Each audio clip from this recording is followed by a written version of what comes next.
Hi everyone, কেমন আছো তোমরা সবাই? আশা করি সবাই খুব ভালো আছো। আগের ভিডিওতে আমি বলেছিলাম আমরা সোনার বাংলা রেস্টুরেন্টে লাঞ্চ করতে গিয়েছিলাম। লাঞ্চ কমপ্লিট করে আমরা হোটেল থেকে চেক আউট করে নিলাম। লাঞ্চ করার পর না, কোথাও ঘুরতে যাওয়ার আগে একটু রেস্ট না নিলে ভালো লাগে না। সে কারণে হোটেলে এসে একটু রেস্ট নিয়ে নিলাম, তারপরে সবাই রেডি হয়ে বেরিয়ে গেলাম।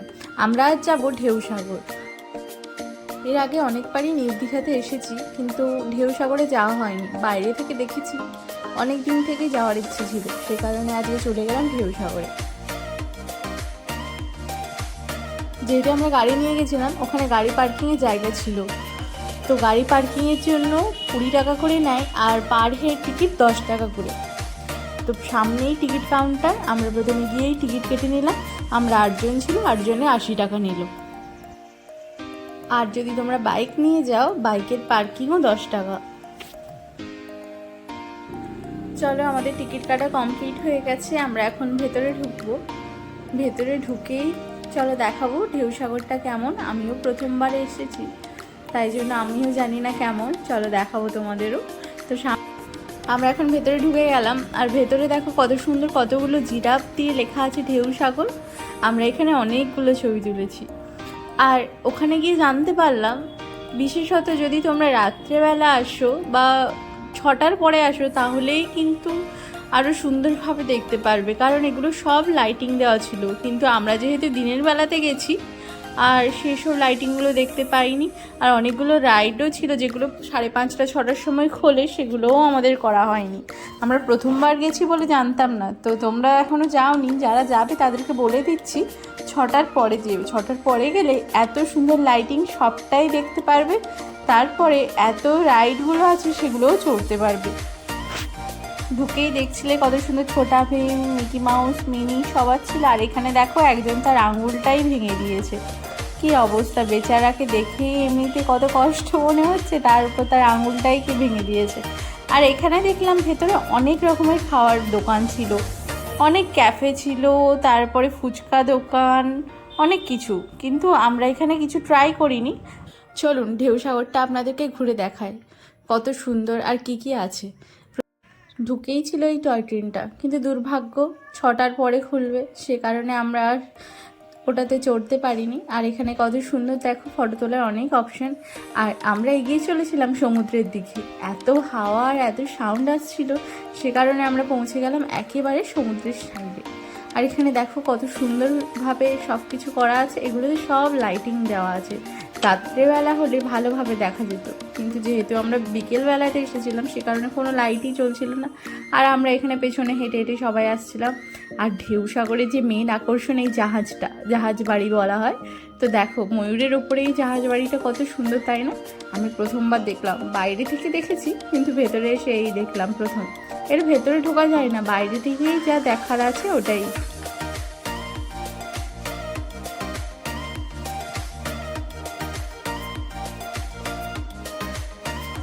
আমার ঢেউসাগরে যেটা বেস্ট জিনিস লাগলো, এই যে সমুদ্রের পাশে বসে না, ফ্রেশ হাওয়া, এত হাওয়া কি আর বলবো। তোমরা আমার মুখটা দেখেই বুঝতে পারছো হাওয়াটা কি লেভেলের। আর এত বালি উড়ছিল, চোখে ঢুকে যাচ্ছিল, সে কারণে আর আমি তাকাতেই পারছিলাম না। তাই আবার একটু সামনে গিয়ে ঘাসের উপর বসে পড়লাম। সমুদ্রের ভিউটা এখান থেকে জাস্ট ওয়াও। একবার গেলে মাস্ট একবার ঢেউসাগরে যেও। 10 টাকার টিকিট কাটতে হলেও এত সুন্দর ঠান্ডা হাওয়া, ওখানে বসেই মন প্রাণ জুড়িয়ে যাবে সমুদ্রটা দেখে। চলো তোমাদেরকে একটু সমুদ্রটা দেখায়, এখান থেকে সমুদ্রের ভিউটা কেমন।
সমুদ্রের পাশে বসে বসে খাওয়ার দোকানের অজস্র অপশান আছে, চলো দেখাই এখানে কি কি খাওয়ারের স্টলগুলো ছিল।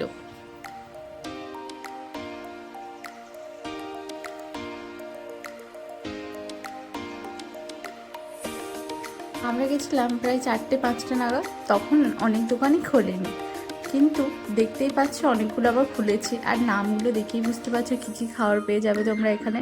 আর এই খাবার খেতে খেতে বসে বসে সমুদ্রের ভিউটা জাস্ট অতুলনীয়, একবার অবশ্যই যেও।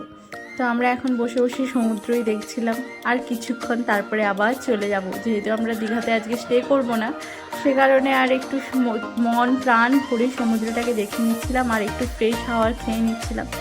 তারপরে তো আবার বাড়ি গিয়ে সেই যান্ত্রিক জীবন, খাওয়া দাওয়া আর ডিউটি করা, ঘুমোনো, এই হলো জীবন, আর তো কিছু নেই। তাই জন্য যখনই ফাঁক পাওয়া যায় 2 দিনের গ্যাপে একটু আমরা ঘুরতে চলে যাই।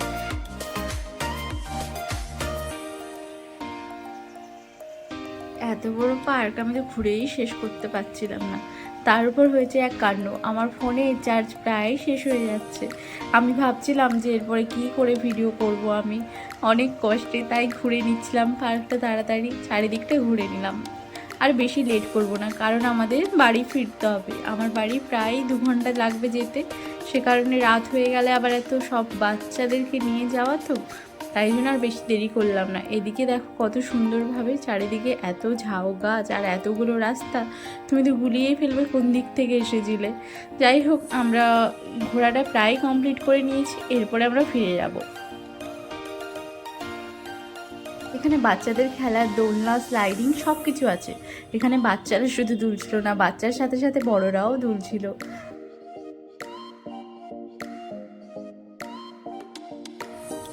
আর এখানে এপাশে দেখো সব কিছু রাইডগুলো ছিল, কিন্তু সবই বন্ধ। ভাই বোন ভেবেছিল কত খেলবে, কিন্তু বেচারাগুলো আর খেলতে পারলো না, কারণ সব কিছু 6টার পরে খুলবে। যে জাম্প করবে, জাম্পেও সব কিছু বন্ধ করা আছে।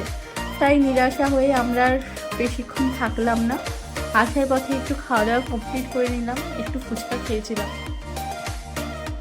ফুচকা দোকানে গিয়ে দেখি এখানে নিজেই ফুচকার জল নিয়ে খেতে হবে।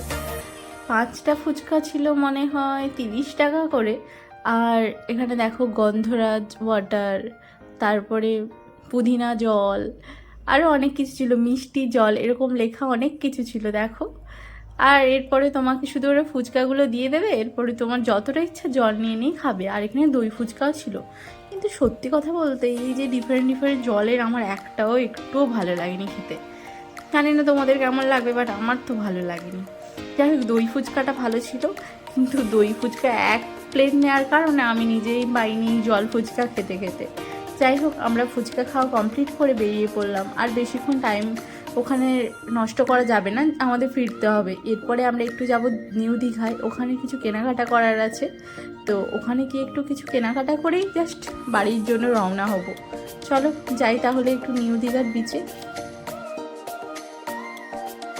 নিউ দীঘাতে এসে এখানে একটু শঙ্খ কিনবো বলে শঙ্খগুলো বাজিয়ে দেখছিলাম।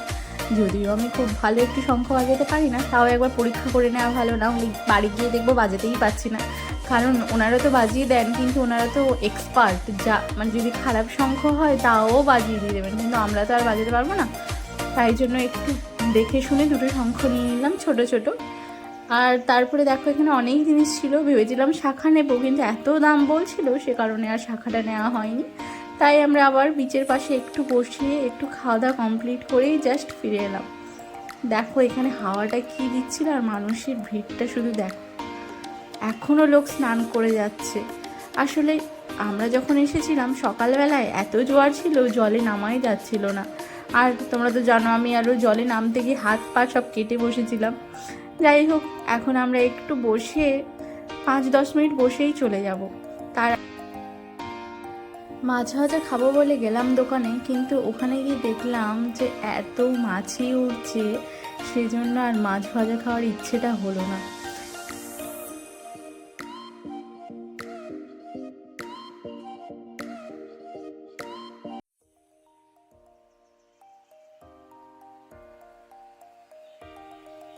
ফেরার পথে ভাই বোনের ইচ্ছেতে আবার এই বরফের তৈরি গোলাগুলো বিভিন্ন ফ্লেভারের হয় না, ওগুলো খাওয়া হলো। তারপরে আর বেশি টাইম নষ্ট না করে আমরা ফিরে চলে এলাম। দেখো এখানে কতগুলো ফ্লেভারের পাওয়া যায়, তোমরা বিচ সাইডে গেলে এগুলো সব পেয়ে যাবে। ভিডিওটা ভালো লাগলে একটা লাইক করে দিও, আর আমার চ্যানেলে নতুন হলে চ্যানেলটাকে সাবস্ক্রাইব করে দিও। দেখা হচ্ছে পরের ভিডিওতে। আজ তাহলে আসি, সবাই